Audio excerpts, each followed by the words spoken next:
Hey, welcome back, my fellow investors. It's me, it's ET. And remember, I'm not a financial advisor. I'm not your financial advisor. I'm just a self-taught investor who likes to talk about ways to increase one's net worth. Now, today's topic, we're going to talk about one of the tenets of the 7 tenets of financial literacy. We're going to talk about tenet number 1, which is going to include education and planning. And the topic for this tenet is money is a tool.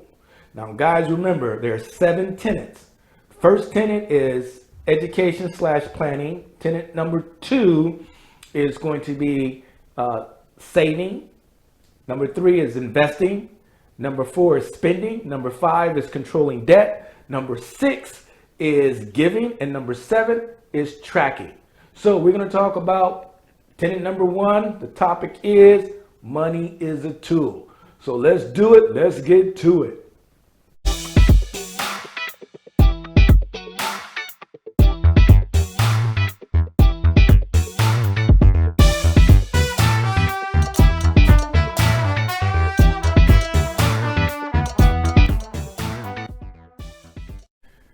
M-O-N-E-Y, money, money, money. That mean green that carries a lot of weight. Tell you what, let's go ahead and talk about money. First thing we need to realize is that money is a tool. Money can be used to pay our bills, buy the things that we need, want, and desire. And also, money can be used to help build our wealth. Now, the question is, where does your money come from? Is it active earned income, or is it passive income? Or it could be a combination of both active and passive income. Now, the goal for most of us investors is to get to the point where our income is coming 100% from the passive side. But money is a tool. No ifs, ands, buts about it. How we use it, that's going to depend upon us. Money is also a game. We're all familiar with this game, Monopoly, right? Realistically, Monopoly is a kind of a good illustration of how the world operates. Money is a game. Regardless of whether you want to participate in the game, be in the game, if you're living in a developed country, you ain't got no choice. You're in the game. Even if you're not playing, you're still part of the game. Money is a game. And the key with any game, you got to learn the rules. Learn the rules. Remember that in this game, everybody's after your money. Everybody's after your money. And what you got to do is you got to try to keep as much as you possibly can, and also try to build on the money that you do have. You're going to have to spend it, yes, because we all got bills and we all have financial responsibilities we need to take care of. But to what degree? Is that all we're doing? It shouldn't be. Realize that money is a game. We've got to know the rules, learn the rules, become a student of money. And trust me, once you learn the rules and once you decide to participate in this game, not to be taken advantage of, but in order to be successful, you learn those rules, you'll be all right. All right, money is emotional. Okay. Think about it now, all right? How many fights have you had with your significant other about money? How do you feel when you get a lot of money? You think about it. You feel great. You feel like on top of the world. And how do you feel when you don't have enough money? When you got an emergency that you can't meet? It's emotional. Money will play with your emotions.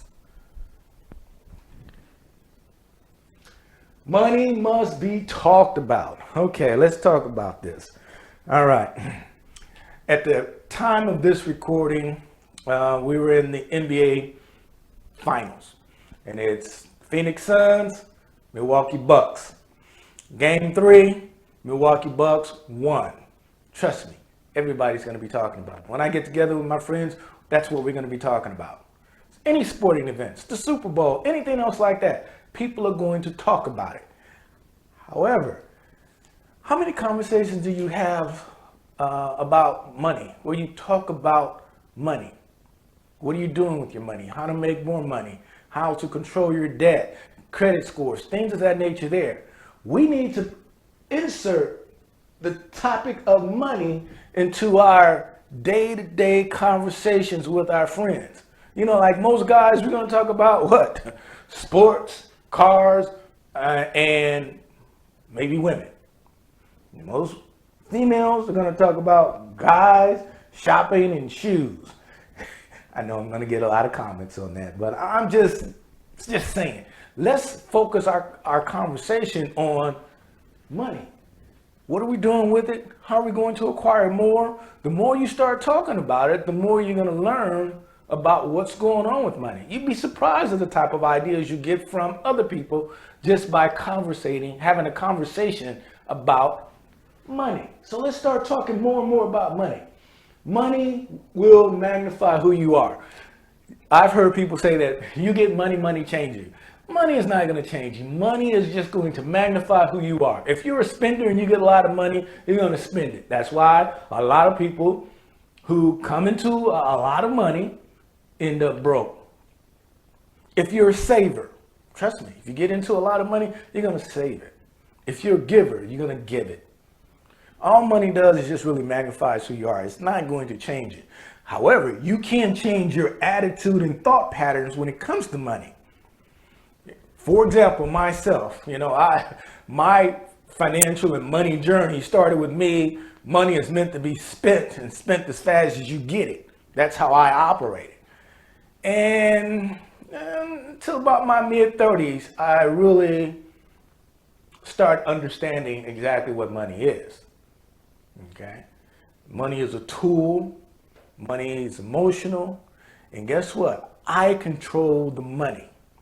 I wanted my money to work for me and start actually making me more money. Spending all of a sudden did not become it dropped from being my priority. It became like third or fourth on my priority list. It was to save, invest, give, then spend. All right. Money is king. Realistically, what they're saying there, and we've all heard this, cash is king. You gotta have cash available to you. This is the reason why. Number one, living day to day, you never know when an emergency is gonna happen. All right? So you gotta have cash on the sidelines ready for any type of emergency that may pop up. But also, money is king or cash is king anytime that there's a crisis. Every crisis will present an opportunity for you to make more money. Rich people are become millionaires during periods of crisis. And the reason why is because they have money on the side ready to take advantage of that opportunity. The very last crisis we had was back in 2020. We know what that was. That virus that just hit that crippled the world. But guess what? Because of that, stock prices took a dive. Housing prices for a small little minute took a dive. Those were opportunities.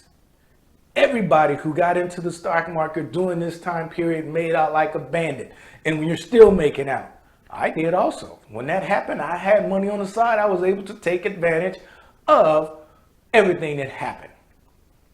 You got to have money on the side because when crisis happen, or you just never know when an opportunity may present itself that if you don't have any money, you can't take advantage of. And then you'll stay in the same position that you're in.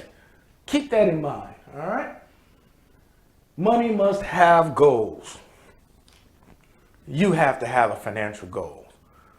We are goal-driven individuals or species. We strive, we have goals, and we strive for that.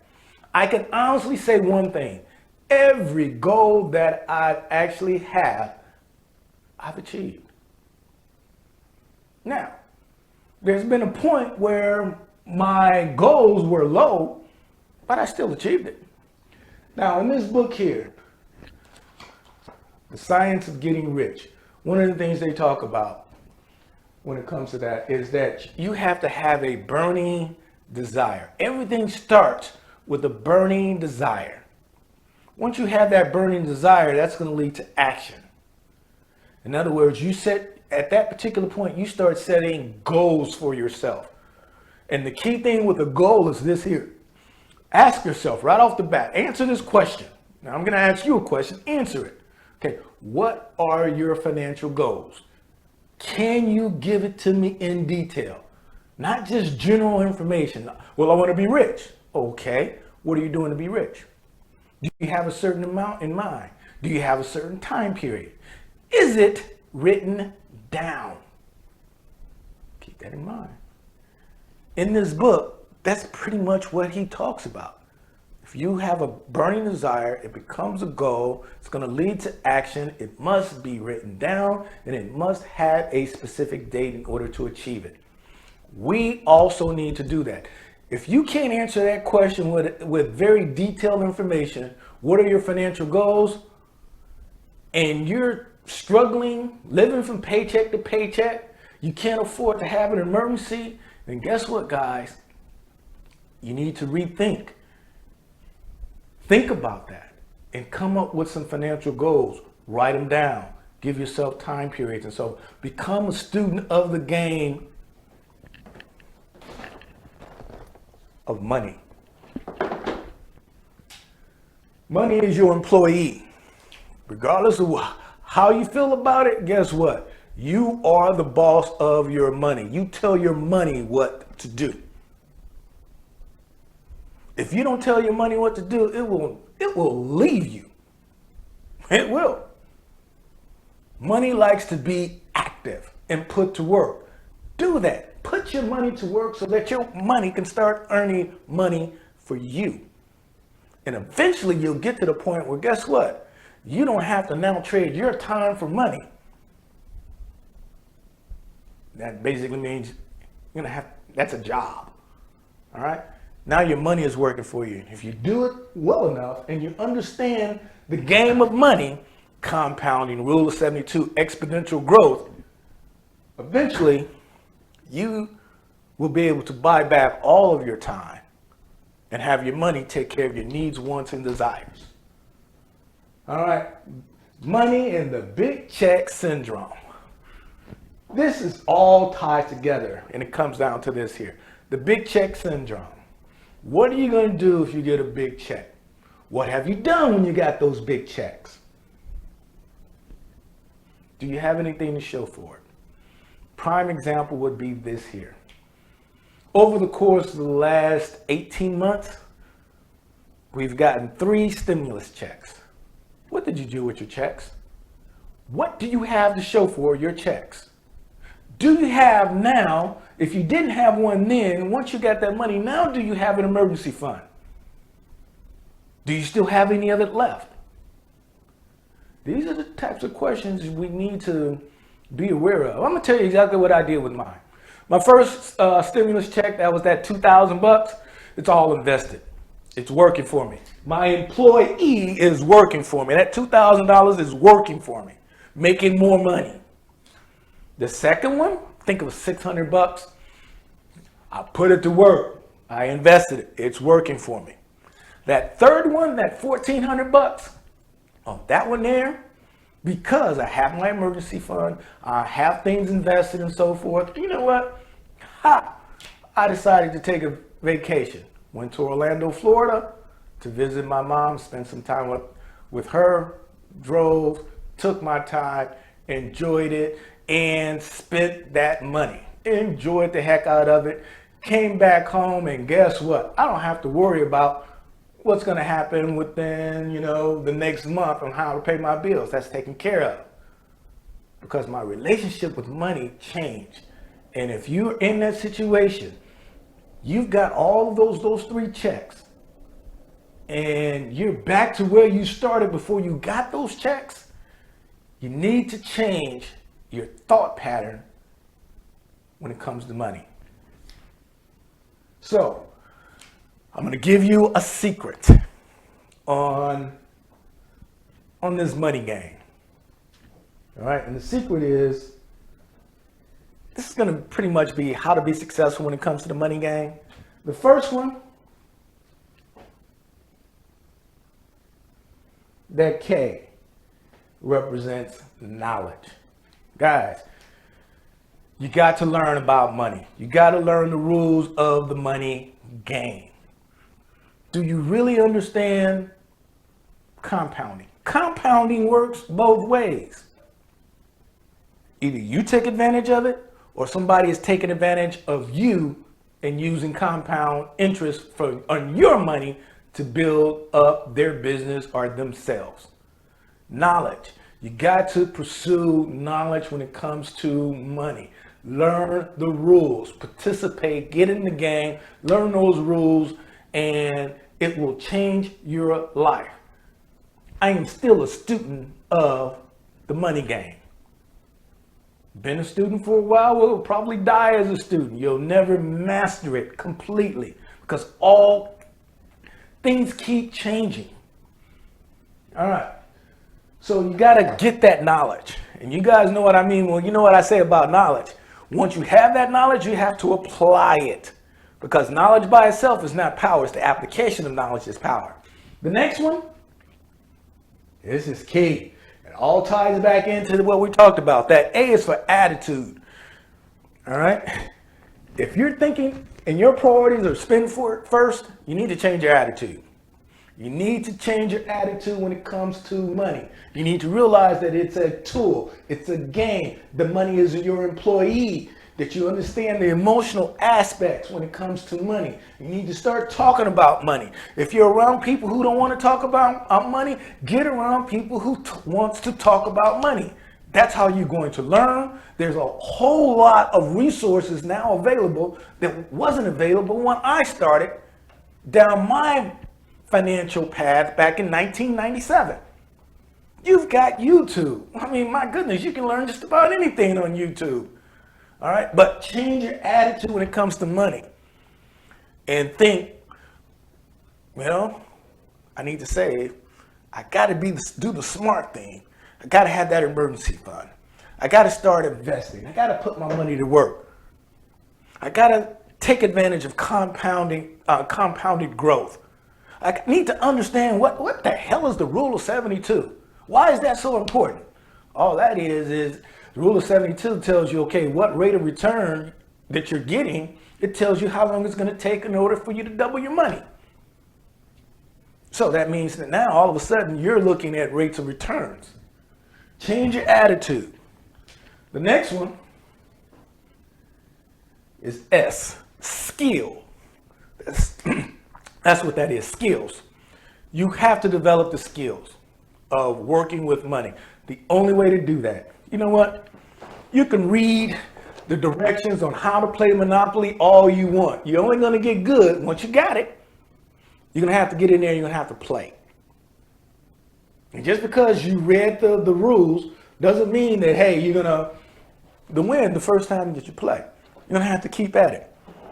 You're developing those skills. You got to have a plan. You got to keep thinking about your plan. You got to keep tracking that information. You got to get in the game. Don't talk about investing. Invest. Start investing. You'll learn more because now you got some skin in the game. And what'll happen? It'll just that request for knowledge will just start to expand and explode. Skill. The next one is habit. That's what that H is for. What I mean by habit, if you're not in the habit of saving, you need to start. That's where it all starts. Well, it all starts with education and planning. Then after that, you got to get in the game. You got to get in the habit of saving. Once you get in that habit, trust me, it's going to be hard to break that habit. You got to force yourself. Put things on automatic if you possibly can. Automatic saving program. Make sure that when you get the money, you don't immediately spend it. All right. Use, if nothing else, a 10% rule. You know, a 10% of everything that you earn should go into savings. Then after savings, you have that emergency fund. Now you need to continue to do that saving, but now funnel that money into investments. Putting that money to work. All right. And if you notice, what this is, it spells cash. Knowledge, attitude, skills, habit. That's how you start to learn to master. You'll never be the complete master because you'll always be a student. But you'll start to improve. Your money situation will improve. You'll get better at it. And all of a sudden, you'll start to see that your net worth is growing. And that's going to be one of the keys. Grow your net worth. If you don't know your net worth, you need to know what it is. You need to figure it out. I've got videos on growing your net worth. Take a look at those and start focusing and tracking your net worth. That's money. There's a lot more to it, but I think these are the ones that initially I think is very, very important. Keep this in mind. Cash out, baby. Knowledge, attitude, skill, and habit. Come on now. That's right. Go ahead and hit that like and subscribe buttons, followed by that notification button. That'll help out the channel. Thanks. You know, in Air Force recruiting, and any of you that know my story knows that I'm retired Air Force, spent 31 years 3 years as a fireman, 26 years as a recruiter, 2 years working at the embassy in a country called Turkmenistan. Going back to my recruiting days, one of the things we used to say and a belief that we had, and that was attitude is everything. When it comes to recruiting, but also when it comes to increasing one's financial literacy. So hopefully you can take this information and build upon it. Remember, you got to have that knowledge. You got to have the right attitude about money. You got to get in the game, and you got to be consistent. That's where the habit, that's where you're going to build up that habit. So in closing, always remember, save, invest, and apply what you know, because knowledge is not power. It's the application of knowledge that's power. I'll see you guys on the next video. Take care. Bye-bye.